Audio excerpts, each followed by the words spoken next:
Bulldogs. I thought it would be fun if I read to you from our classroom this morning, from where I normally read to you when we were in session here at school. I had to come in here this morning to get a couple things and thought, hey, this would be kind of cool. Get to see a little of your classroom and it'll feel like old times.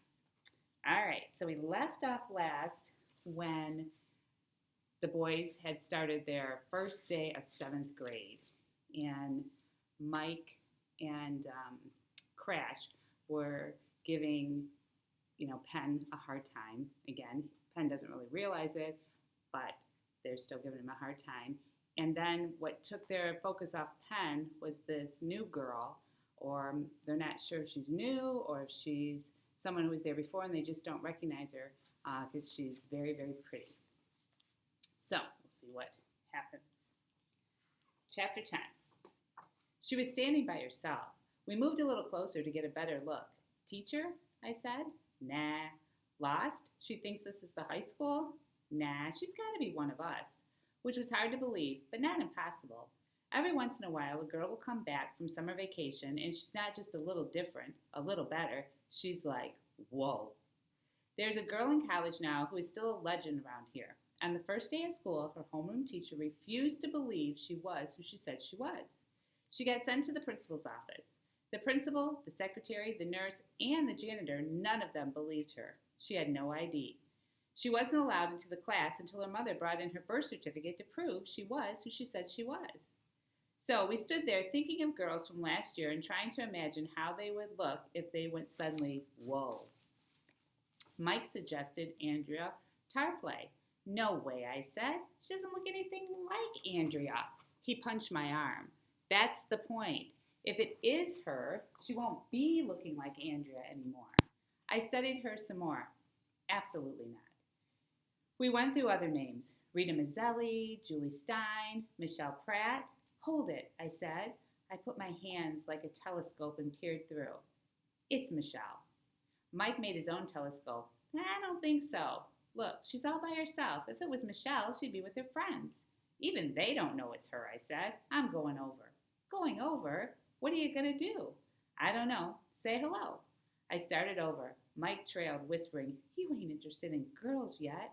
I just got interested. She was standing sideways to me as I moved in. She kept staring straight ahead. She was beautiful. I came right up to her and made the first moves of my life. I tapped her on the shoulder and said, Hello, Michelle. She turned. She smiled. She looked right at me. She was a goddess. She said, I'm not Michelle. And she walked away. I stood there. Then I went after her. I tapped again. Are you sure? She turned, smiled the same smile, and said, I'm sure. And she kept walking.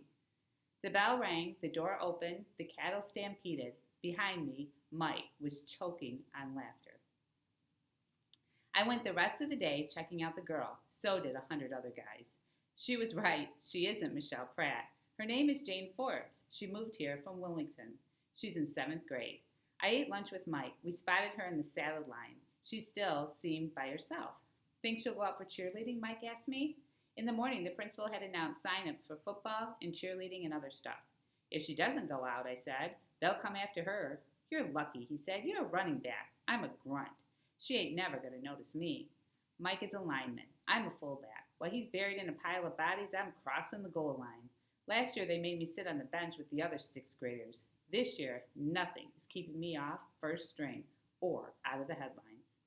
Better believe it, I said. She's gonna go, and I made my voice real high, like a girl's. Ooh, there's that Crash Colgan scoring another touchdown. I do believe I'm falling in love with that boy. He's so good and handsome, not like that ugly boy Mike DeLuca. Mike took the banana from his tray and smacked me with it. I took the hot dog out of my roll and wiener whipped him. He grabbed my hot dog and bonked me on the head. Around us, kids were laughing. I brought my fist down and mashed his hot dog roll. He karate chopped my roll. I turned his chocolate pudding upside down on his tray. He did the same to mine. By now, the whole place was in an uproar. Mike and I had started out laughing. We weren't anymore. There was no way I was going to stop. I've never been number 2 in my life. I can't stand to lose. More than that, I won't lose. Like one of my t-shirts says, refuse to lose. Problem was, DeLuca is like that too. I picked up a chunk of potato salad and flicked it in his face. He dipped his straw into his milk, capped the top of the straw with his finger, pulled out the straw, reached it over my head, and released the finger. I got a milk shower. The place went bonkers. I blinked. I smiled. I nodded. I pulled my straw from my milk. I took a swig from the carton and I spit it right in his face. Double bonkers. I scooped up some chocolate pudding with my spoon. I was cocking it back to flick it when I felt a hand squeeze my shoulder. Some dumb kid, I figured, so I dumped my load of pudding right on his hand. That's when I noticed it was an awful big hand for kids. It was a teacher. Chapter 11. The vice principal smiled. That was a good sign. Don't even bother to sit down, gentlemen, he said. You're not going to be here that long. In fact, he leaned back in his swivel chair and clamped his hands behind his head. I don't even know why you're here. He looked at me. I'm not surprised you're the first one to show up here this year, Kogan. I hear you're a loose cannon. He leaned forward. His hand smacked the desk. We flinched. He smiled. But hey, first day, right? So I'm cutting you some slack. I'm also reminding you that I'm a big football fan. You guys look like you could kick some tail. So what I'm saying is save it for the football field. His eyes went to Mike and back to me and back again. Okay? We nodded. Okay. He nodded. All right then, get out of here. On our way out, he yelled, Gentlemen. We turned. Cross me, and I'll have your butts for breakfast. In the hallway, I gave Mike a forearm. Hey man, hear that? I'm a loose cannon.